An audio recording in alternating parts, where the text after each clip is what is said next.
Hello and welcome back. This is MC1 Gamer bringing you another game of Mordheim. So this time my Dwarven treasure hunters, Thigvald's Banhammers, now further painted up. I've gotten a lot of responses from viewers who have said, hey, we'd like to see more paint on your models.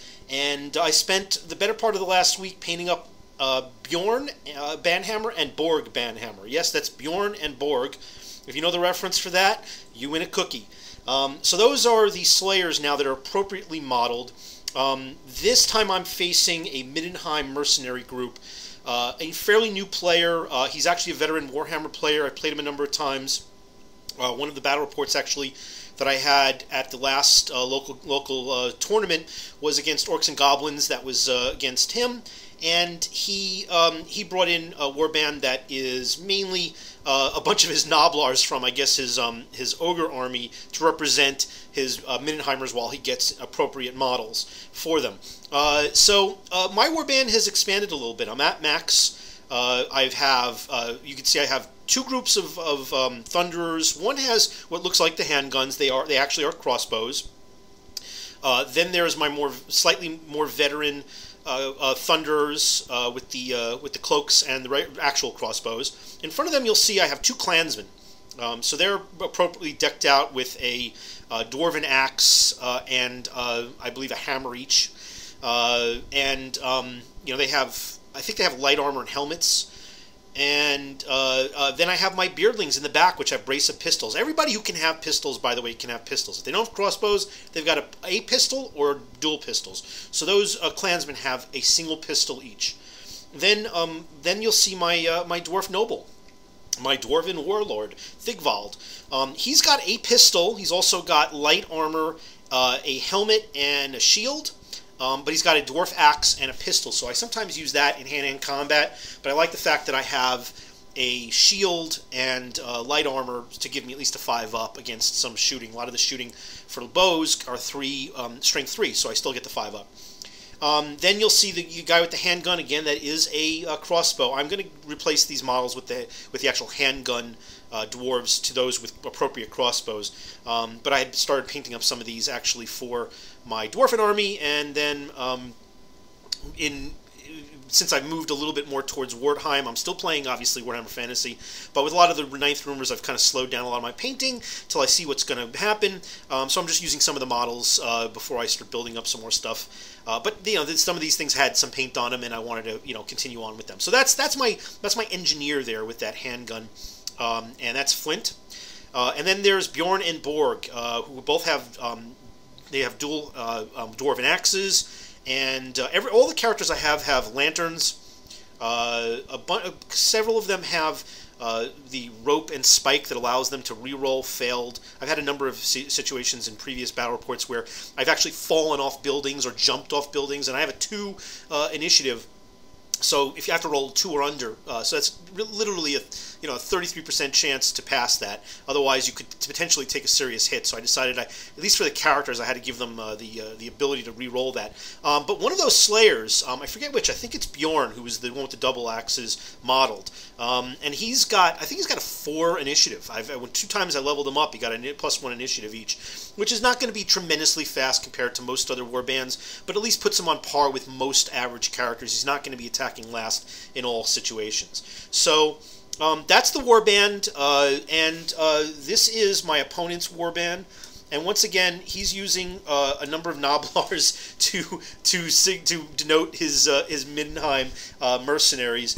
And here's the board. So, this is my favorite board of all the boards that we have. I love this one because it has what, again, could be canals, or it's just these, low, these alleyways, and there's just a lot of interest. You don't even have to have as much terrain on this board to make it more interesting. It's got so many tiers. So this is my setup. I'm set up on this side of the board, and I split my forces a bit. One of these is intended to move up to a higher perch because that gives you advantages, but you won't be able to shoot in turn 1. But it'll have a good field of view on that side of the board. In the middle, in one of these deeper canal alleyway areas, I put a beardling. And one of my that looks like it's Borg. He's one of my Slayers, and then one of the new clansmen. And then further off to the right, there's this little structure, this plastic card that's been cut out like regular Mordheim terrain. And I have my other little hand-to-hand group that I'm going to try and move towards that bridge. So I have one of my slightly more veteran Thunderers going to move up top and grab that weird stone. And then I have Bjorn, who is just behind my Dwarven Noble, and my Dwarven Noble is surrounded there by one of the Beardlings and one of the Clansmen. And then in the off to the far right, I have another one of my Thunderers who is the intention is for him to then move up to that hedgerow, and he'll have a really good field of view from that side of the board, just a little bit closer. And I got 36-inch range with these crossbows because my engineer gives me 6 inches more for the crossbows. And you could just see his head peeking out of the tower up top, and that is the engineer. That's Flint. So here's the deployment of my opponent. He kind of spreads it out. You can see his weird stone deployments, which are denoted by what looks like some ogre heads, which I think are hysterical. And I think he had 4 and I had 3. And then he just spread himself out. In the center is his general. He's got, I think, 4 other characters. I don't think he maxed out to 5. So he gets first turn. He goes and he moves up one of his bowmen into this structure here, so he can start taking a beat on me. Moves some of his other guys up to go and claim those weird stone. Moves. We had decided that it would take a full move, which wouldn't be a problem, but a full move to get from the bottom part of that tower up to the top. You won't be able to shoot that turn, but from that point on, you're going to have a great field of view. So why not just waste the turn? It's going to be a while for anybody to get up there. Then he moves another character to collect those other weird stones. He's got one of his young bloods that went down into the trench to go after another weird stone. So I moved my turn. I move up Dwarven turn. I move one of the Thunderers up to the 2nd level. He can't shoot. I move up tactical group number 2, which is with Borg and one of the Beardlings and the Clansmen, but Borg stops because he's distracted by that shiny weird stone. And then I do some hiding. Those are the green stones. So he has a little bit of shooting and some shuffling around, but it's inconsequential. When my turn comes around, I start moving my guys up again. Now I'm exposed on the right here to some of his shooting from the tower, but I'm not too concerned about it. It's long range, it's strength 3, and it's going to be, I'm taking some chances. He's going to be able to start really targeting the characters as opposed to the guy who's nearest. But I'm just figuring I can at least get across to the next area of cover, but I need to get across. If I sit back and I just try to shoot, we're just going to be standing off and shooting all day, and eventually, it's going to have to come to a confrontation. So I move my tactical team tactical team 1 across the bridge, or onto the bridge at least, and tactical team 2 is moving in through the canals, trying to get towards either that ladder or a area of steps further beyond. So I take a shot with one of my Tower Thunderers, and I stun one of his heroes. And my other archers go ahead and take some pot shots and get one of his younglings, knocks him out of action. So the next turn goes to the mercenaries. His stunned character turns face up, and then he takes a shot with a couple of his archers. He manages to hit and knock down one of my Thunderers. My turn, nothing else happens, and all these other shots either miss or don't wound, and my turn comes around, so of course I stand up. My other Thunderer decides to hide, and then I further move up Tactical Team 1, or Tactical Team A. So this is the group with my Dwarven Lord, the Beardling, the Clansman, and Bjorn the Slayer. So I'm a little concerned about Tactical Group 2. I actually have them hidden here, because just beyond this canal area is a bunch of his shooters at the tower, and then he's got at least 1, maybe 2, in this canal area up north of this picture. So I'm not sure if I want to go up this ladder here and maybe try to hide behind this block. So then we go down to the Middeheim turn. He moves one of his characters up behind this bridge area. We can't see each other, so he moves a bunch of his guys up towards the towards just out of reach or out of view, because I don't know if there's a window in this underneath this ruined building here. So he hides. So I'm going to have to get really close to be able to go and detect anybody do any shooting. But he's got a longer charge range than me. And then he moves a bunch of his archers up behind this hedgerow. Now, he ran them so he can't hide, so I can shoot at them. But now, these steps that you could see just out of the picture at the bottom, that's one of the options that I have to get to that I was thinking about as an option other than the stairs for Tactical Team 2. So he takes a shot with another one of his archers towards the right side of the board, and he goes ahead and stuns one of my thunders that are perched near the middle. My turn comes around, and now he is turned face up because he's now only knocked down, but he can't shoot. And now I start moving my Tactical Team 1 on either side of this building. So I decide with Tactical Team 2 not to go up that ladder, because if I do, I'm going to have a whole lot of shooting, and I'm not going to be able to get up there and be able to hide.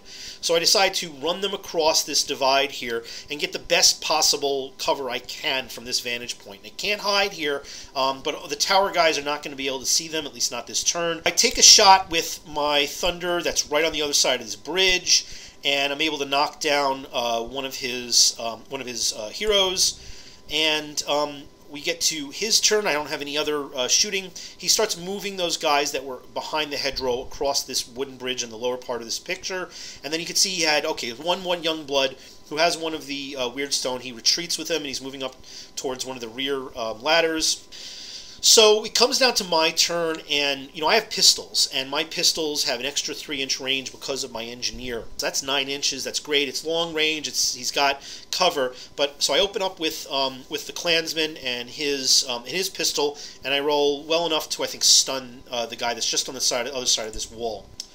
So all the other shooting for the dwarves was ineffective. We go back to the Middeheim mercenaries. He starts moving some of his fellows further up to try and address Tactical Team 2 moving off to the left. He takes a shot and stuns another one of my thunders on the left side. So my turn comes, I take my stunned thunder and turn him face up, so now he's only knocked down, but he can't shoot this turn.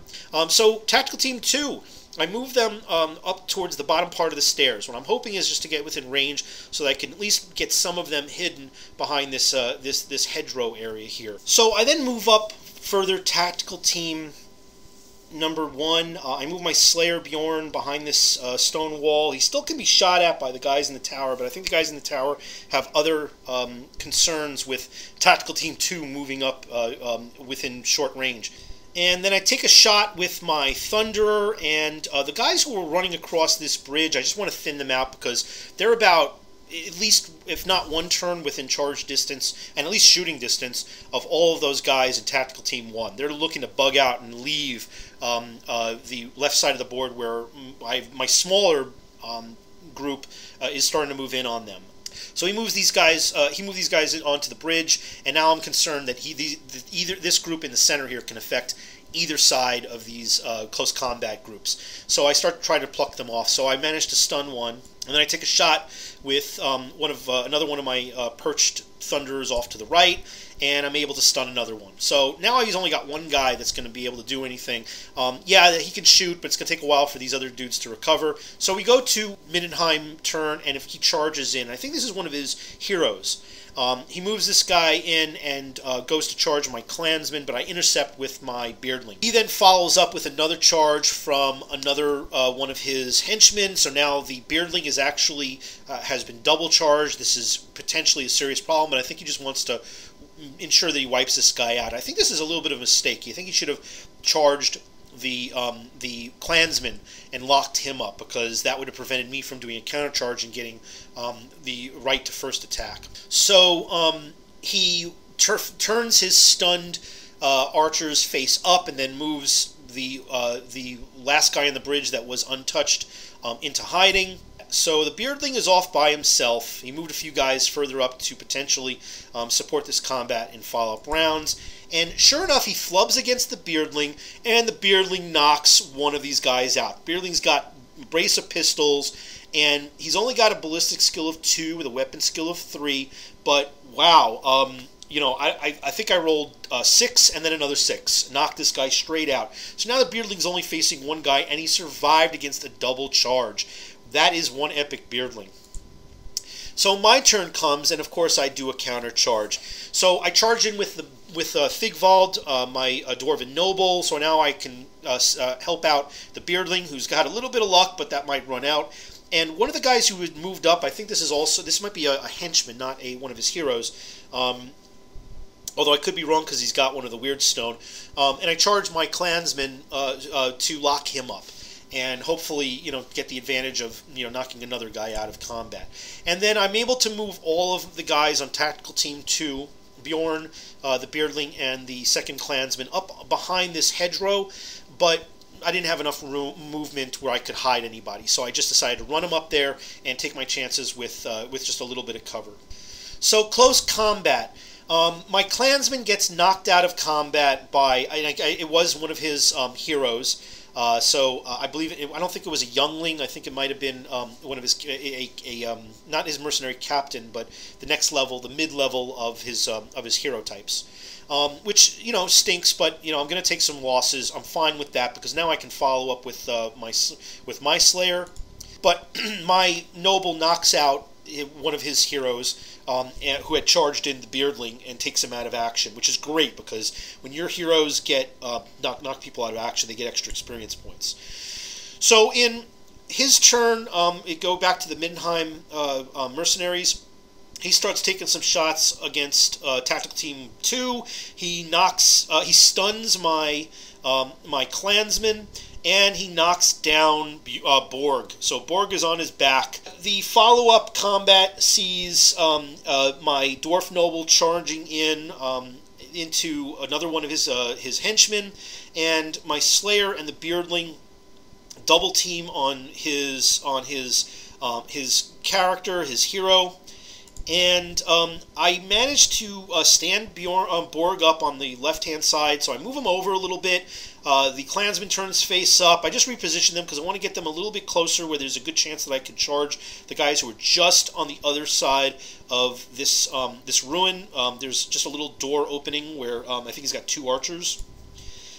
So I take a bead with one of my Thunderers, and I'm able to knock out of action his general. So I think it's his mercenary captain.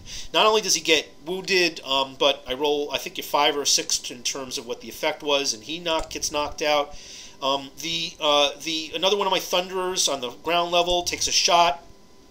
He only knocks down one of his archers, but my Dwarf Noble is able to score another KO, knocks out another one of his henchmen, and that's the game.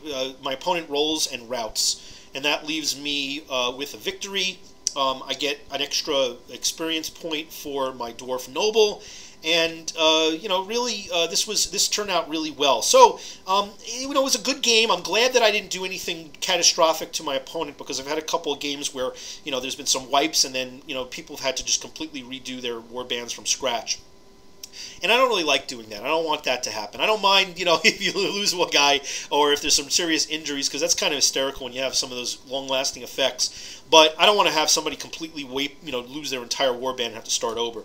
And this guy was, he was about 50 plus rating below me, so he got extra experience points, and everybody survived. So he had a couple of he had one guy who can't fight for the next turn. One of the guys who knocked out, but I think he lost six of his warband. Everybody was survived without a scratch otherwise. So not so bad for him, but he got some extra experience points, which I thought was great. For me, I got a bunch of upgrades. So the first thing, my dwarf, most of these guys leveled up. Most of my characters, and I was just at the cusp of leveling up on a bunch of them previous to this. So I actually not only level up, but I actually I boost a little bit towards the next level up. So my Dwarf Noble rolls up a stat bonus. He gets now Toughness 5, which is awesome. And I try to go after a Halfling cookbook because I want to get another to bolster up my warband. There's a lot of warbands that are walking around with 16 guys or 15 guys, and my max is 12, and I only have 4 characters. Some of them are already at 5 or 6 characters. So I'm getting outclassed in terms of numbers and the quality of the opponents that I'm facing. So I need some more bodies, and I don't mind losing 1 or 2. Because I just pay for them, and I did. I had the clansman that got knocked out in this particular game did not die. He was left unscathed, which was really good because I didn't want to have to spend the coin to go ahead and rebuy him or buy a new one. And I used that coin, by the way, that I got from this game to get into some additional armor and helmets. And I bought the Halfling Cookbook. I was able to score the Halfling Cookbook. Now I can get an extra guy, so I decided to get another clansman. I have a lot of shooty guys, but I need more bodies and more stronger, tougher bodies to support the 2 tactical groups that I have, and I want to bolster that.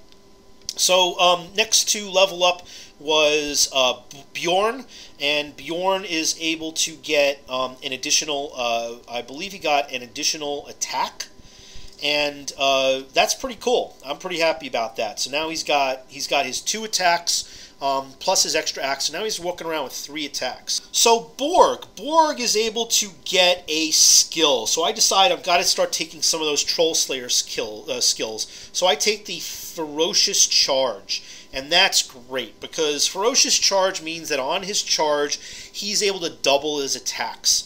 And that means that he will have 4 attacks, although they will be at -1 weapon skill. But I don't mind that terribly, or -1 to hit. But I don't mind that terribly because I'm weapon skill 5. I previously leveled up with Borg to weapon skill 5, so that's pretty cool. Then next is Flint the Engineer, and he managed to get an extra experience point because he got a Weird Stone. And he was able to get into +1 to his weapon skill, so not terrible. He's a little behind the rest of my characters because he had the original engineer had died early on, and it took me a while to get him back. So to the Thunderers, we had leveled up the Thunder Group number 1, and all we got from that, I believe, was +1 attack. So that Thunder Group, who was supposed to be a great shooty group, if they do get into combat, they're going to be able to get an extra attack. And I have I believe, a hammer and a dagger on each of those guys, just for hand-to-hand combat. So they'll get 2 hammer strikes and 1 dagger strike. Not bad. They'll help them if they ever get forced into close combat. So the Dwarf Thunder Group number 2 levels up also, and I get a +1 initiative. So both of these Thunder groups now are initiative 3, which is not great, but maybe against undead, I'll be able to strike first in successive turns. I'll take it. And the Beardlings didn't have enough experience points to level up, but the Clansmen were both able to get some interesting stuff. I was able to get 1 Clansman with a +1 strength, and then another Clansman with a +1 of leadership. So now I have 1 Clansman who's actually got leadership 10, which is pretty good. That's actually better than my general. Now, with the Halfling Cookbook, I bought another Clansman. He's completely green, no experience points, but I tooled him up to be similar to all the other Clansmen, and that's my warband. So here you have it. I'm now 13 strong. My warband rating is right around, I think, just short of 190, but well below a lot of the other warbands that I've been facing. The Carnival of Chaos warband is over 290. The Possessed is also like 270 or 280. The Bretonnian warband is bumped up and is over 200. All these guys that I've been playing have been playing and getting a lot of games in, and I've been getting maybe 1, maybe 2 games in each of the weeks, and they've been getting max 3 or maybe 2. So they've been really spending a lot of time playing, and I have missed a couple of these outings, or I hadn't been able to max out. So that's unfortunate, but I'm doing real well. I haven't really lost anybody since my engineer permanently. I've been able to skill up. I'm well behind on the ratings, but these guys are pretty tough. So I'm looking forward to the next game. I hope you enjoy this, and see you next time, everyone. Have a great day.